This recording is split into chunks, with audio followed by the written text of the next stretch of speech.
먼 나라 이웃나라로 유명한 만화가 이원복 교수.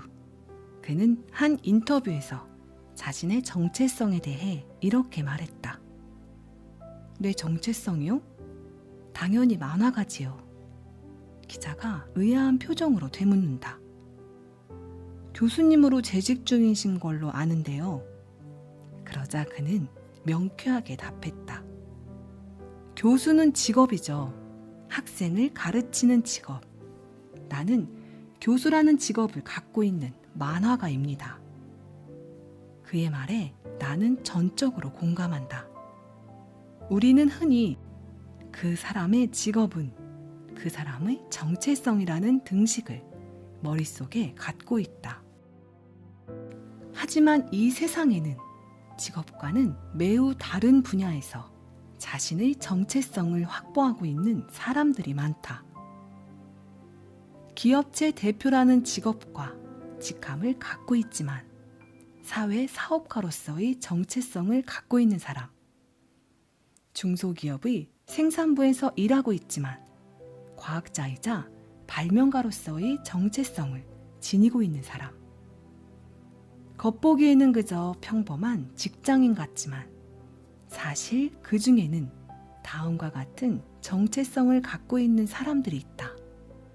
온라인 사업가, 여행 작가, 영화 칼럼니스트, 향토 사학자, 시민운동가, 엔젤 투자자, 요가 강사, 요리 연구가, 민속 음악가, 시인, 기타리스트 등등.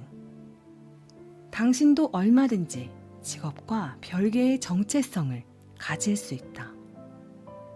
이 같은 인식의 전환이야말로 새로운 인생을 설계하는데 매우 기묘한 과정이다.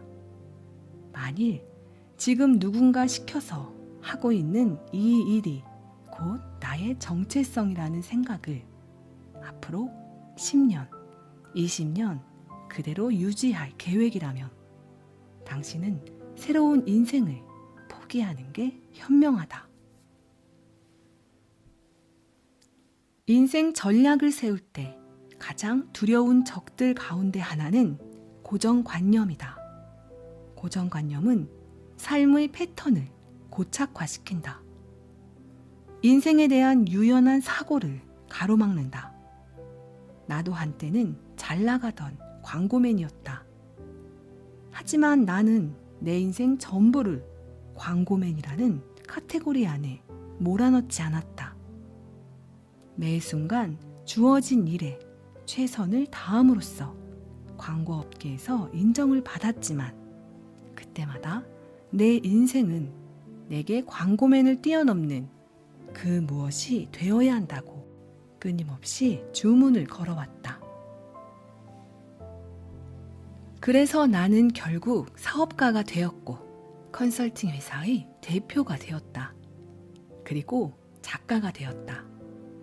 국내 유수 대기업에 초빙되는 강연가가 되었고 온라인 강사가 되었다. 또 교수가 되었다. 이 모든 일이 가능했던 것은 직업과 나의 정체성을 동일시하지 않았기 때문이다. 직업과 나의 정체성을 동일시하지 않는 삶은 왜 바람직한 걸까? 첫째, 자신의 삶을 주체적으로 그리고 주도적으로 바라보게 된다. 예를 들어 당신이 A기업의 관리팀 대리라고 해보자. 그러면 당신은 자신도 모르게 A기업 관리팀 대리에 어울리는 사람으로 변해간다. 회사나 부서 입장에서야 바람직하겠지만 당신의 주체적인 삶의 관점에서 보면 그것은 비극의 시작일 뿐이다. 그때 누군가는 별도의 삶을 준비한다. 즉, 자신만의 정체성을 지키는 삶이다. 하지만 대부분의 직장인들은 그 삶에 안주한다. 작은 보상에 탐닉한다. 후배들이 대리님이라고 불러주고 거래처에서 극진히 대접한다.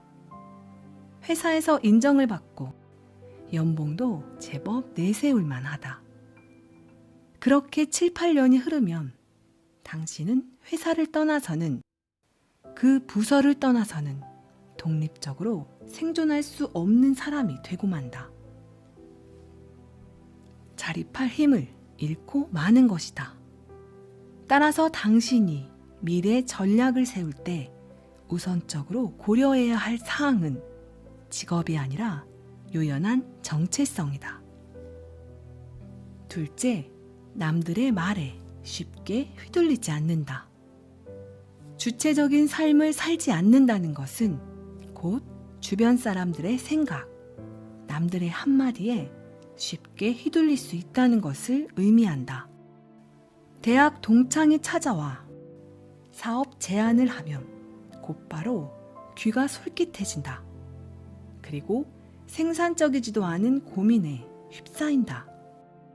진지한 고민보다는 고작 피상적인 할 것인가 말 것인가의 수준에서 몇 날 며칠을 고민한다. 그러고는 결국 안 되겠어 라고 대답하며 원점으로 돌아온다. 그리고 몇 년 후 성공한 동창의 소식을 들으면 아, 그때 했어야 했는데 하면서 공연히 술잔에만 화풀이를 한다. 우리가 인생 전략에 자꾸만 실패하는 이유가 여기에 있다. 확고부동한 목표와 뚜렷한 정체성이 없는 탓에 단기적인 시류나 트렌드를 쫓아 자꾸만 궤도 수정을 하기 때문이다. 그러다가 결국 질이 멸렬하고 만다. 정체성이 불명확한 사람들은 과감하게 뛰어들지도 않고 단호하게 거부하지도 않으면서 시간만 허비한다. 늘 미지근한 세월을 보낸다. 셋째, 진정한 의미의 몰입을 경험하게 된다. 몰입이라는 단어가 한때 커다란 화두로 떠오른 적이 있다. 사람들은 그 몰입이라는 단어 속에서 하나의 마법을 기대하는 듯 보였다. 몰입만 제대로 하면 짧은 시간에 엄청난 정보를 머리에 넣을 수 있겠지. 몰입 상태에서는 평상시 생각지도 못했던 엄청난 아이디어가 솟아나겠지. 하지만 수많은 기대들은 물거품으로 끝나고 말았다.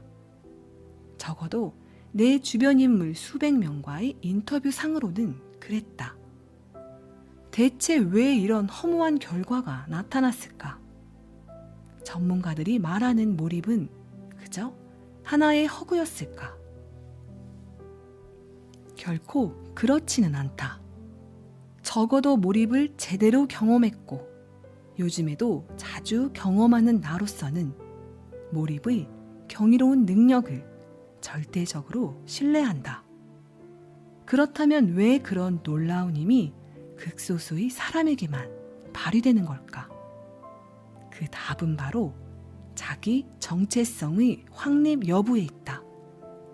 자기 정체성이 흔들리는 사람에게 몰입할 수 있는 여유 시간이 오로지 주어진들 몰입이 될 수 있을까? 불가능하다. 반면에 자기 정체성이 확실하게 정립된 사람에게 주어진 시간은 그 환경이 아무리 좋지 않아도 완전 몰입 상태에 빠져들 수 있다. 가령 시끄럽고 번잡스러운 공항 터미널에서도 수백억 단위의 사업 계획서를 쓸 수 있는 것이다. 넷째, 작은 이익보다는 커다란 대의를 따라 살게 된다. 인생은 선택의 연속이다. 사람은 어떤 선택을 하며 사느냐에 따라 그 인생이 결정된다. 잡지에 주로 등장하는 Yes or No 앙케이트와 인생은 그런 면에서 매우 유사하다. 주어진 첫 질문에 Yes 또는 No 가운데 하나를 선택해 길을 가면 다시 새로운 질문이 던져진다. 그렇게 둘 중 하나의 선택을 지속하다 보면 여러 개의 결론 가운데 하나의 도달점에 이른다. 그러면 예외 없이 이렇게 시작되는 글과 맞닥뜨린다. 당신은 A 유형이군요. 당신에게 필요한 것은 인생도 마찬가지다. 매 선택의 순간 당신은 인생의 길을 갈아타게 된다. 만일 당신 인생에 커다란 줄기가 하나 있다면 그 줄기를 따라 선택을 해나가면 그만이다. 하지만 그것이 없다면 일시적이고 즉흥적인 선택만을 하게 된다. 작은 눈앞의 이익을 취함으로써 장기적으로 당신에게 꼭 필요한 당신의 남은 인생을 풍요롭게 이끌어줄 진정한 보물을 흘려버릴 수도 있다. 다섯째, 풍부한 상상력을 발휘할 수 있다. 매일 반복되는 일상, 새로울 것도 없고 달라질 것도 없는 업무. 이런 나날이 지속되면 될수록 죽어가는 것이 있다.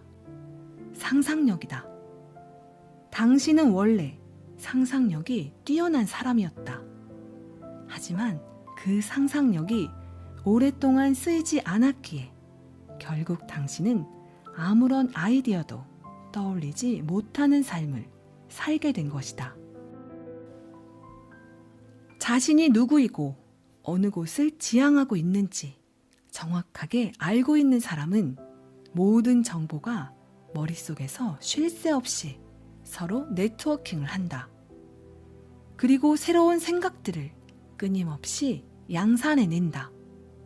아이디어, 상상력, 창의성, 창조성이 당신의 삶에 적용되어 오늘보다 나은 내일을 만들어준다. 당신의 상상력이 당신으로 하여금 진정 살아있음을 느끼며 살 수 있게 해주는 것이다. 확고한 자기 정체성을 지니고 있다는 것은 생소한 여행지에서 유능하고 진실한 가이드를 곁에 두고 있는 것과 같다. 그들은 길을 알고 있다. 가서는 안 될 길과 반드시 가야 할 길을 자신 있게 말해줄 수 있다. 이런 안내인과 동행하는 인생이라면 얼마나 든든하겠는가. 당신 안에 잠자고 있는 그 안내인을 흔들어 깨우는 것, 그리고 안내인을 믿고 따르는 것 모두는 온전히 당신의 몫이다. 이 선결 조건 없이 급한 마음으로 자신의 인생을 바꾸려 덤벼든다면 값진 소득은커녕 몸과 마음에 상처만 입은 채 어제와 똑같은 삶으로 돌아갈 가능성이 크다. 자, 시계를 빨리 돌려보자. 5년 후의 오늘로. 이제 다음의 질문에 답해보라. 5년 후의 오늘이기 때문에 미래 시제가 아니다. 현재 시제로 답해야 한다. 질문. 당신은 누구입니까?